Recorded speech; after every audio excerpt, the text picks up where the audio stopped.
देखिए class 12 chapter 3 current electricity.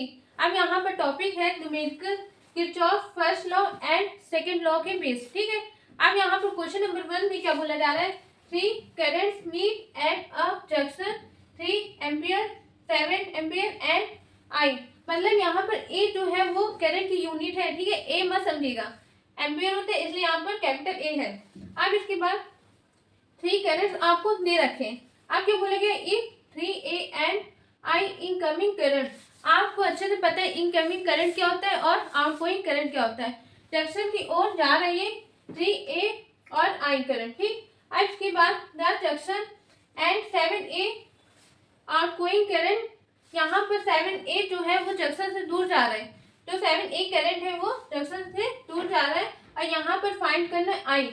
ठीक है, कोई नहीं, हमको फॉर्मूला अच्छे से पता है, sum of all incoming current equal to the sum of all outgoing current. ठीक है, तो चलिए यहाँ पर फॉर्मूला लगाते हैं। सॉल्यूशन आपको अच्छे से पता है इनकमिंग करंट की, आप चाहे तो इसमें लिख सकते हैं अच्छे से सॉल्व करके। गिवन इनकमिंग करंट क्या दे रखे, एक दे रखा है 3A और I। ठीक है, आप बता सकते हैं। ठीक, अब इसके बाद आउटगोइंग करंट, आउटगोइंग करंट कितना दे रखा है आपको, 7A। ठीक है, सिर्फ 1 दे रखा है, मतलब एक करंट दे रखा है। तो चलिए यहाँ पर फॉर्मूला लगाते हैं। Therefore sum of all incoming current is equal to, यहाँ पे लिखेंगे sum of all outgoing current. ठीक है, हमने लिख दिया sum of all incoming current किसके बराबर होता है, sum of all outgoing current. ठीक है, अब इसके बाद लिखते हैं यहाँ पर 3A plus I equal to, यहाँ पर है 7A। ठीक है, ए क्या है यहाँ पर, एम्पियर है, यूनिट है। ठीक है, अब यहाँ पर देखिए I इक्वल टू 3A, मतलब जो 3 है वो किसमें, प्लस में, उसको ट्रांसपोज करेंगे उधर तो किसमें आएगा, माइनस में। तो यहाँ पर आ जाएगा 7 माइनस 3A यूनिट है। ठीक, अब यहाँ पर I की वैल्यू क्या आ गई, 4 एम्पियर। ठीक है, अब ये I क्या है, इनकमिंग करंट से, आप चाहे तो लिख सकते हैं, बाकी ये आंसर आ गया। ठीक है, बहुत अच्छा क्वेश्चन था, 1-2 नंबर का ये पूछा जाता है, इसको कम से कम 2 से 3 बार प्रैक्टिस करिएगा। अब हम मिलते हैं अगले नेक्स्ट क्वेश्चन में।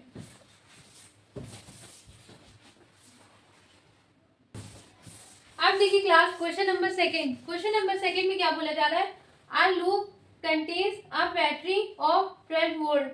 अब यहाँ पर आपको बैटरी दे रखी है 12 वोल्टेज। अब यहाँ पर एंड 2 रेजिस्टर्स 2 ओम एंड 4 ओम। अब यहाँ पर आपको रेजिस्टेंस दे रखा है, एक 2 ओम और 4 ओम। अब किसमें दे रखा है, सीरीज में। Find the current in the circuit. अब वहां पर आपको सर्किट का करंट फाइंड करना है। ठीक है, मतलब यहाँ पर I वैल्यू निकालनी आएगी। ठीक है, तो सबसे पहले सॉल्यूशन में क्या करेंगे, हमको क्या क्या दे रखा है, तो गिवन, अब यहाँ पर 12 वोल्ट मतलब E equal to 12V voltage. अब यहाँ पर रेजिस्टेंस कितना दे रखा है, इसको मान लेंगे R1 2 ओम और R2 4 ओम। ठीक है, और यहाँ पर I निकालना है। तो फॉर्मूला अगर आपको याद है तो अच्छी बात है, नहीं याद है कोई बात नहीं, रिमाइंड करा दे रहे। E इक्वल टू फॉर्मूला क्या होता है, यहाँ पर देख लीजिए, फॉर्मूला होता है E इक्वल टू IR। ठीक है, अब यहाँ पर देखिए क्या से, अब यहाँ पर हम टोटल रेजिस्टेंस निकाल लेंगे तो क्या करेंगे, सीरीज में क्या होता है R1 प्लस R2। तो यहाँ पर करेंगे now R equal to R1 plus R2। अब यहाँ पर देखिए 2 प्लस 4 ओम, तो कितना आ गया 6 ओम। ठीक, अब यहाँ पर ये वाला फॉर्मूला लगाएंगे और यहाँ से हम निकाल लेंगे I। ठीक है, therefore E equal to IR। ठीक है, अब यहाँ पर E की वैल्यू है 12, I निकालना है, R की वैल्यू 6। अब यहाँ से I निकालें कितना आएगा, 2 आएगा, और यूनिट क्या होती है, यूनिट ऑफ करंट की होती है एम्पियर। तो I इक्वल टू 2 एम्पियर, ये आंसर आ गया।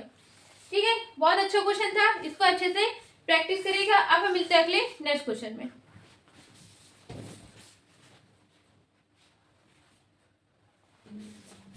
अब देखिए क्लास क्वेश्चन नंबर थर्ड में क्या बोला गया है, इन अ क्लोज सर्किट। अब यहाँ पर क्लोज सर्किट है और क्या बोला गया, अ बैटरी ऑफ 15 वोल्ट। अब यहाँ पर बैटरी दे रखी है 15 voltage is connected to resistance 3 ohm and 2 ohm किसमें, इन सीरीज में। अब यहाँ पर बोला गया कैलकुलेट द करंट। अब यहाँ पर आपको करंट फाइंड करना है। तो जैसे हम लोग पिछले क्वेश्चन में किए थे बिल्कुल सेम ऐसे इसमें करना है। तो सॉल्यूशन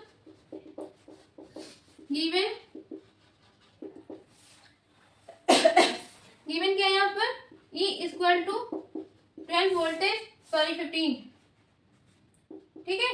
अब यहाँ पर रेजिस्टेंस कितना दे रखा है, R1 दे रखा है 3 ओम और R2 दे रखा है 2 ओम, ठीक है। अब यहाँ पर I हमको निकालना है, ठीक है।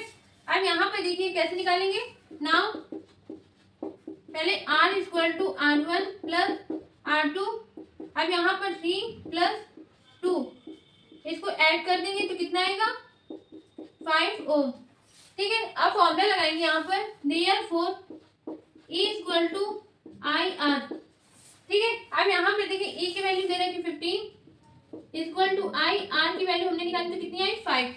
अब यहाँ पर निकालेंगे I इक्वल टू 3 और यूनिट ऑफ करंट का क्या होता है एम्पियर, तो क्या आ गया 3 एम्पियर, ठीक है। ये आंसर आ गया। बहुत अच्छा क्वेश्चन था। अब हम मिलते हैं अगले नेक्स्ट क्वेश्चन में।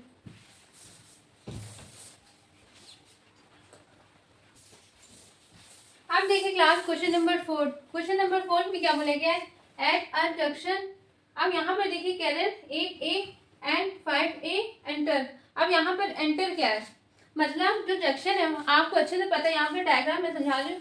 यहाँ पर कितने भी वायर जो जोड़ देते हैं, ध्यान से समझिएगा,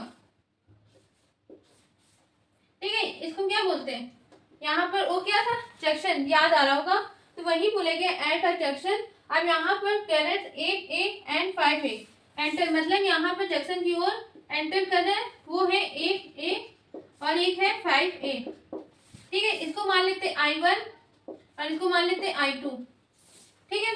अब इसके बाद यहाँ पर बोला गया है वाइल 6A लीड्स। अब यहाँ पर लीड्स क्या है, मतलब जंक्शन से दूर जा रहा है, तो यहाँ पे लिख लेंगे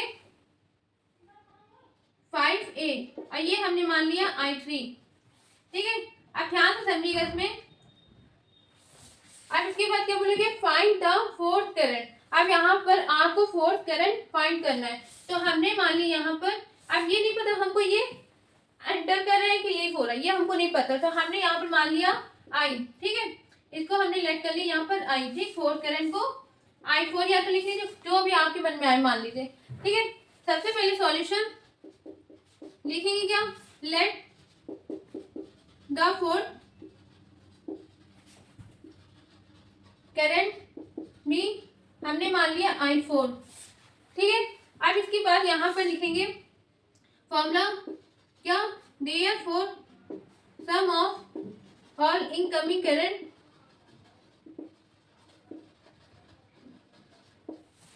equal to sum of all outgoing current, ठीक है। अब यहाँ पर वैल्यू पुट कर देंगे। इनकमिंग करंट कौन से थे, यहाँ पर 8A और 5A, यहाँ पर लिख लेंगे 8 और यहाँ पर 5, ठीक। इक्वल टू अब यहाँ पर 6 और जो हमने माना था, या तो आप पहले इसको फॉर्मूला दिखा दीजिए जो हमने लेट किया, ठीक है। तो यहाँ पे लिख लेते I1 plus I2 equal to I3 plus I4, ठीक है। हमने यहाँ पे लिख लिया आउटगोइंग करंट में I4, ठीक। अब यहाँ पे देखिए, आप चाहे तो इधर मान लीजिए, कोई दिक्कत नहीं, आप पर डिपेंड करता है, आपको जैसे ठीक लगे आप वैसा करिए, ठीक। अब इसके बाद I1 की वैल्यू पुट कर देंगे 8, या तो हमने जहाँ डायग्राम में दिखाया वहां पर लिखा है 5 और यहाँ पर 8 इक्वल टू I3 की वैल्यू 5 6 है, I3 की वैल्यू क्या है 6 है, ठीक है। अब यहाँ पे लिख देंगे 6 इक्वल टू I4। अब हमको I4 निकालना था, इसको सम करेंगे तो कितना आएगा 13A अब यहाँ पर इक्वल टू 6ai4, ठीक है। अब यहाँ पर 6 जो है वो प्लस में इधर ट्रांसफर करेंगे, कितने में आ जाएगा, माइनस में, तो यहाँ पर आ जाएगा 13 माइनस 6 एम्पियर। और यहाँ पर i4, मतलब यहाँ पर आपको देखने से पता चल रहा है i4 जो है वो आउटगोइंग करंट हो रहा है, तो यहाँ पर एक चीज हमको पता चल गई, ठीक। अब इसके बाद i4 की वैल्यू क्या आ गई, 7 एम्पियर, ये आंसर आ गया, ठीक है। इसको अच्छे से आप सॉल्व करिएगा, खूब प्रैक्टिस करिएगा। अब हम मिलते हैं अगले नेक्स्ट क्वेश्चन में, इसको अच्छे से प्रैक्टिस करिए।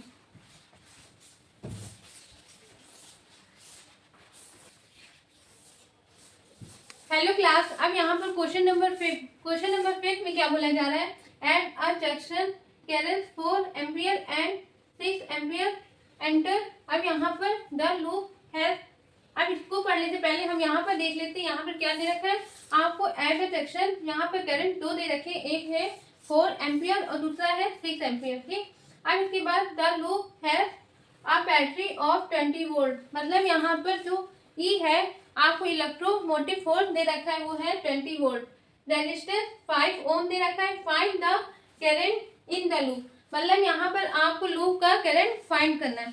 अब यहाँ पर आधे बच्चे क्या गलती कर देंगे मैं बता दूं, यहाँ पर आधे बच्चे क्या करेंगे, इसको सम कर देंगे और इसका आंसर जो भी आएगा उसको लिख देंगे हाँ ये करंट आ गया। ये गलती कभी मत करना। यहाँ पर क्वेश्चन में बोला जा रहा है find the current in the loop, मतलब लूप का करंट हमको फाइंड करना है। तो चलिए सॉल्यूशन, ठीक है। अब यहाँ पे देखिए सबसे पहले गिवन हमने मान लिया i1 इक्वल टू 4 एम्पियर और i2 इक्वल टू 6 एम्पियर, ठीक है। अब इसको लिखेंगे अकॉर्डिंग टू द